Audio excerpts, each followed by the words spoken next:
Hello and welcome. During the 1990s administration of US President Bill Clinton, there was one American woman who dominated the international political scene. In an almost exclusively male environment, she gave as good as she got and stood firmly by her convictions, earning her widespread respect, even as the US battled critics of its foreign policy. This week on 101, meet the former US Secretary of State, Madeleine Albright.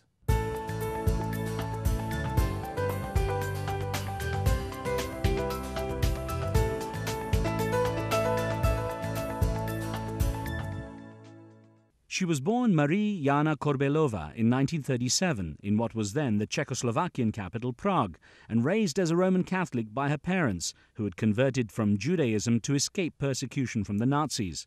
Madeleine, as she was named when she attended a boarding school in Switzerland, was close to her diplomat father, Josef, eventually following in his footsteps as she pursued a similar career. She got her US citizenship in 1957 and a couple of years later became Madeleine Albright after marrying newspaper journalist Joseph Albright.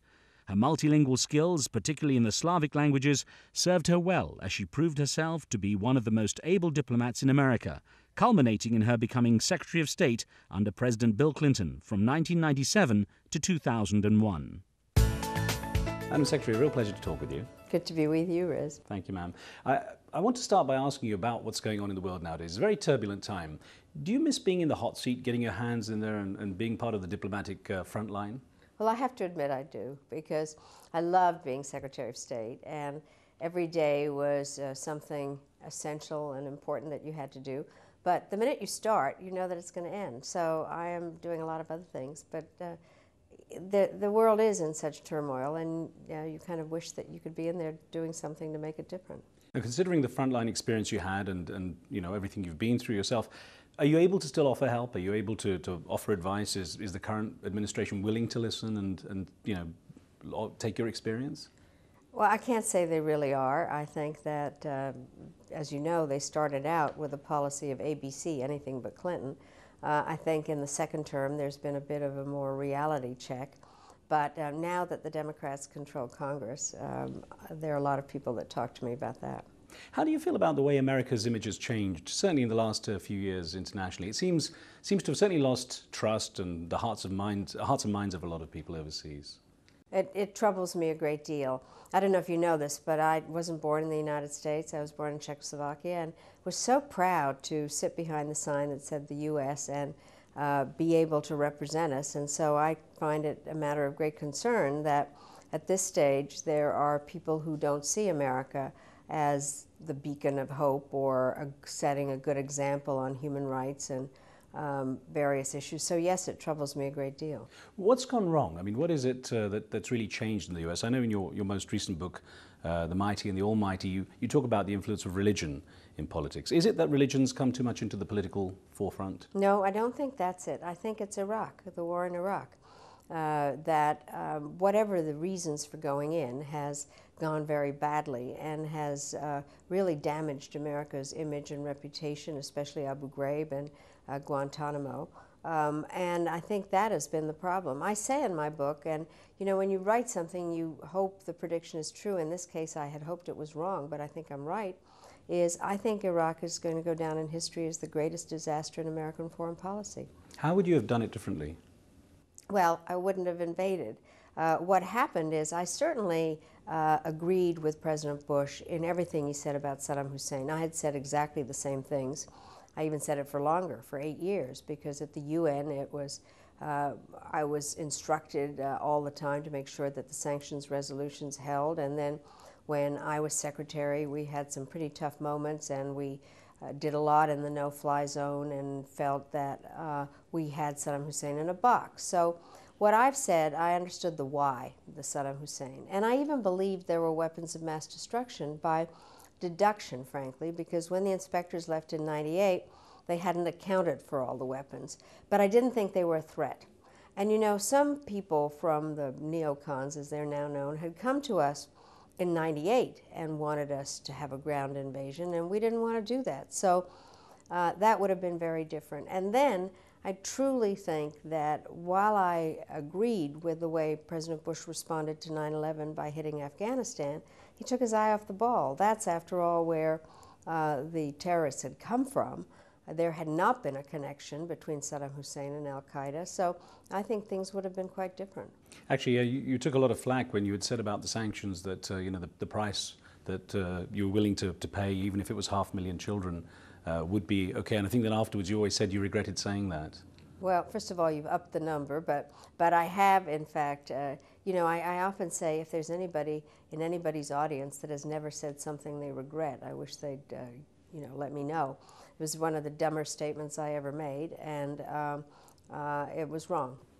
Now, when it comes to, a lot of people talk about clash of civilizations. Do you think there is a broader division now, that it's not just a question of the US against the rest of the world? Or how do you feel it's panning out? Is there a clash of civilizations taking place? I actually don't believe in that concept. But what I do think is that there's a battle of ideas, and some of them are based on religion, some on various other aspects of ideology. But what it requires us as Americans or Westerners to talk about is what we believe in, not just what we're against. And so I would not call it a clash of civilizations. But clearly there are problems with terrorists who I think, anybody who murders innocent people has nothing to do with any civilization. But I do think that we need to explain our ideas better. How would you propose a better dialogue to bridge the gaps? Well, I think that there are a number of ways to have interesting interreligious dialogues. What I was fascinated by was actually when Khatami was president of Iran. He was interested in having a dialogue of civilizations, and I remember one time when I was at the UN, later as secretary, he came to the United Nations. I went to attend his talk on the dialogue of civilizations, and I think that was a very good initiative, and we could use more of that. That was your first diplomatic post over to the UN as the ambassador for the US from the US. Are you a fan of the UN? Very much so. But for very kind of loyal, logical reasons. As my father, as a Czechoslovak ambassador, was the representative to the UN for the Kashmir Commission, for the first one in 1948, a subject you probably know a lot about. And so we came to the United States because of the UN. And so I spent my whole life kind of studying the UN. I loved being there, but it didn't mean that I don't think it needs reforming. It needs a lot of work because it's grown incredibly. It was paralyzed during the Cold War, and then all of a sudden it just was asked to do everything. But it's a very important institution. But how hard is it being a diplomat from the US, where so many different things come into play? There's the expectation of leadership. There's a lot of criticism, of course. There's the sense of America can pretty much go the way it wants to, even if the UN says go the other way. Well, it's interesting. I believed when we were up there that partnership was very important. Now, it depended on one adjective or noun you attach to it. First the managing partner or the first partner, but partner was a very important part. And it's very interesting to be the United States because in some ways you're damned if you do, damned if you don't. I would kind of think about, when should I speak during a discussion? If I spoke first, then did that seem particularly bossy? If I spoke last, would I have any influence on the debate? If I spoke in the middle, would I just be one of the ordinary members? So it was interesting to kind of calibrate. But what I did was to try to meet with as many countries as possible, the various groupings, but I did say, and I continue to say, is that the U.S. is the indispensable power. But indispensable never means alone. And so that's where I operated. Now, a couple of times you mentioned your father, who was a Czech diplomat, as you mentioned. Your family went through a very interesting and actually, sadly, the very dark time through Europe. Your parents left what was Czechoslovakia at the time. The Germans moved in and they fled. You had grandparents killed in the Holocaust and so on. How much was that discussed in the family? About the grandparents, nothing. That is part of the difficult aspects of my story. What was discussed a lot in my family was the history around the start of World War II and Munich, which was kind of a signal event in the life of any Czechoslovak. And for me, was very much a lesson in terms of how important it is for the United States to be involved, because in that agreement, it was the French, British, and Italians who made an agreement with the Germans over the head of the Czechoslovaks, and it really launched World War II. And so, for me, it's a lesson about the U.S. being involved. I knew obviously we were in England during the war, then came back, and I didn't know my grandparents. We'd left when I was 2 years old, and so I was told they had died, and old people die, and so that was where that was. And it was not until I became secretary, when a reporter began to look at profiles of me, that I learned about the fact that my grandparents had died in the Holocaust. But my parents were dead by then, so I had no way of knowing or asking them what their decision-making process had been. How did that time in your childhood, I mean, too, obviously you were very young when your parents initially left Czechoslovakia, but later they moved to the US. I think you were about 11 years old or so by then. And that time, you know, how much were you really told about your past, your roots, the family had converted from Judaism to escape persecution and so on? Nothing. I mean, I was raised a Roman Catholic. What we did talk about a lot was the political setting of Czechoslovakia. And my father had always been involved in, he was a diplomat, but very much a Czechoslovak nationalist, and very proud of having served in the only democracy in Central Europe.